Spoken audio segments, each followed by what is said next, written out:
Hey everyone, this is James Patrick from Slam Academy, Ableton certified trainer since 2006.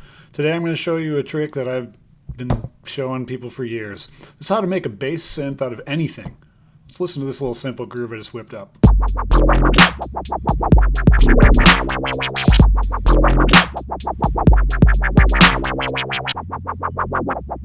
In this case I'm going to use a snare drum.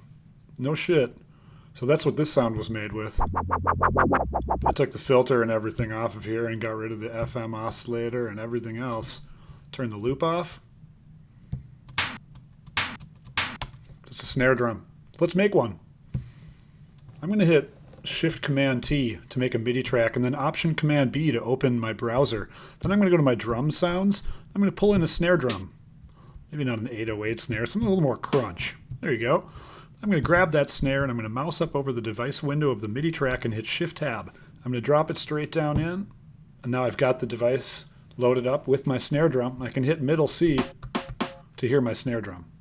Now what I'm going to do is I'm going to right click and I'm going to go from simpler to sampler. This is going to unlock the much more powerful synthesis technology inside of the sampler, and I'm going to zoom in on the section of the snare with the sound and I'm going to turn snap mode off. I can click here and pull down and just kind of get in on a chunk of the waveform. I have a loud part. I'm going to start to treat this like an oscillator wave now. If I put loop on, forward, I can grab this and now this will become my oscillator waveform inside of this loop brace.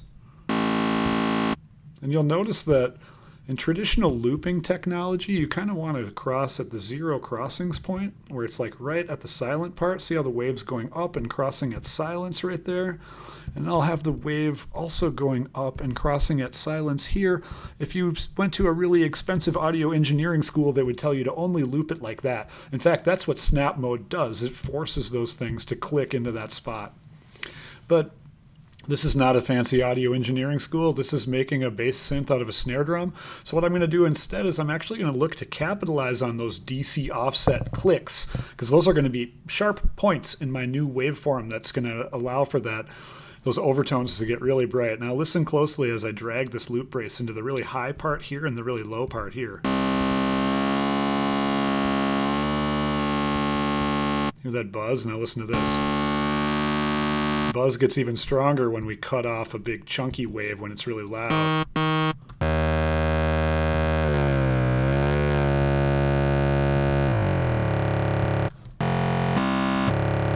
So we're getting started here. We've got a snare drum wave, we've set our loop brace up, we've got snap mode off, and we explored just with our ears until we found a cool tone. Then we grab a tuner. You can do this with the Ableton Spectrum if the tuner doesn't depict or doesn't detect anything. But as long as your loop brace is nice and short, it's going to go ahead and evoke a new pitch. I'm getting to a chunky spot, and now I'm going to go to the global tuning here, and I'm going to adjust this while I'm hitting middle C on my keyboard to where I can see C on the visual feedback of the tuner. Go to the detune. Nice. So now that it's tuned, theoretically, I mean, I could even go to my global tab and make like some chords out of this. I don't know, go up an octave.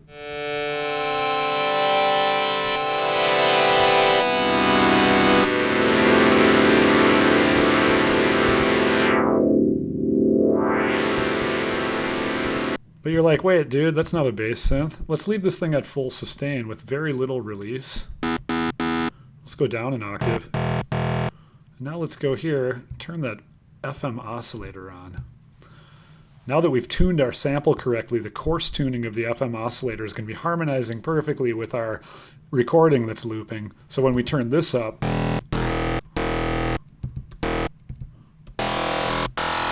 we get into some cool new territories.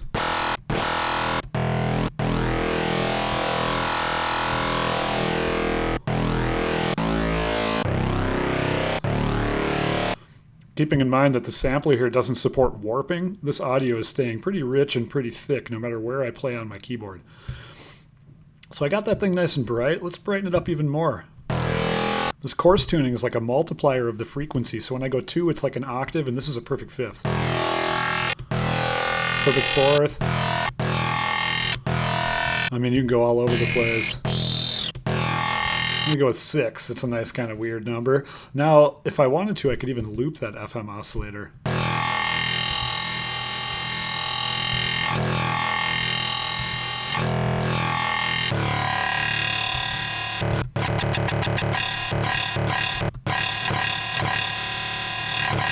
Well, there's so much you can do with this too, huh?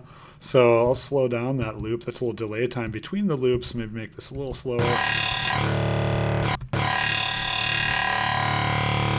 So that's pretty thick and pretty fat. And you're like, but that's not a bass patch. It's like a lead patch. Well, one of the secrets with making big fat bass sounds is kicking your MIDI notes really, really low and then adding distortion. This FM is essentially distortion. But if I went and added a filter now, I could be able to get into making some nice wobbles. Before I do that, I'm going to add a little saturation from this shaper. Maybe pull back on that FM amount a little bit. You could even try switching the wave from sine to triangle. Or how about square? There we go. Notice how it's tuned perfectly. This will be sweet. Let's go to our global tab and maybe give it just a little bit of decay, a little bit of release. But then we're going to go ahead and put it in mono because it's a bass synth. That's one voice. And now I'm going to go ahead and bring that filter down. So it would make sense if I was like, making simple wubs to just modulate this low pass filter with an LFO here. Like if I just turn this up, I could clock sync this and get into wobble zone. Maybe give it a little more depth. And maybe give this a little more shape. That's pretty cool. We could also use the built-in envelope to give it like a pluck or a swell. Here's a pluck. Or how about a swell? That's pretty cool. But to take this a little bit further, I think what I want to do is I want to switch this into morph mode. This will give me a new slider here where I can actually whip between low pass, high pass, band pass, and notch. I'll pull this up here. Let's grab that morph now and go to our modulation tab. And I'm going to ditch this aux, or I'm going to not ditch it, I'm going to engage the aux envelope and I'm going to send this over to the filter morph. Now if I turn this up, I'll get a shape that'll morph me between different filter modes.